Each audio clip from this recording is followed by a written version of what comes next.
হে ভাইসকল, যিসকল লোক নিদ্ৰিত হ'ল তেওঁলোকৰ কি হ'ব সেই সম্বন্ধে আপোনালোকে একো নজনাকৈ থকাটো আমি নিবিচাৰোঁ।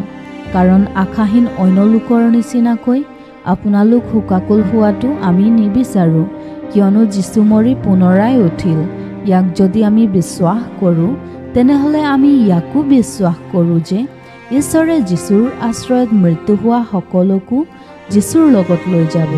প্ৰভুৰ বাক্যৰ দ্বাৰাই আমি আপোনালোকক এই কথা কওঁ যে আমি যিমান লোক জীয়াই আছোঁ আৰু প্ৰভুৰ আগমনত যিমান লোক অৱশিষ্ট থাকিম, আমি সকলোৱে কোনোমতে সেই মৃত লোকসকলতকৈ আগিয়ে নাযাওঁ। কিয়নো প্ৰভু নিজে জয়ধ্বনি, প্ৰধান স্বৰ্গৰ দূতৰ স্বৰ আৰু ঈশ্বৰৰ তুৰী বাদ্যেৰে সৈতে স্বৰ্গৰ পৰা নামি আহিব। তেতিয়া খ্ৰীষ্টৰ আশ্ৰয়ত মৰা লোকসকল প্ৰথমেই উঠিব। তাৰ পাছত আমি যিসকল জীয়াই থাকিম সেই সময়ত আকাশত প্ৰভুৰ লগ ল'বলৈ তেওঁলোকৰ সৈতে আমাকো মেঘৰ মাজত তুলি নিয়া হ'ব। আৰু এইদৰে আমি সদায় প্ৰভুৰ সাক্ষাতে থাকিম। এতেকে এইবোৰ কথাৰ দ্বাৰাই আপোনালোকে পৰস্পৰক সান্তনা দিয়ক।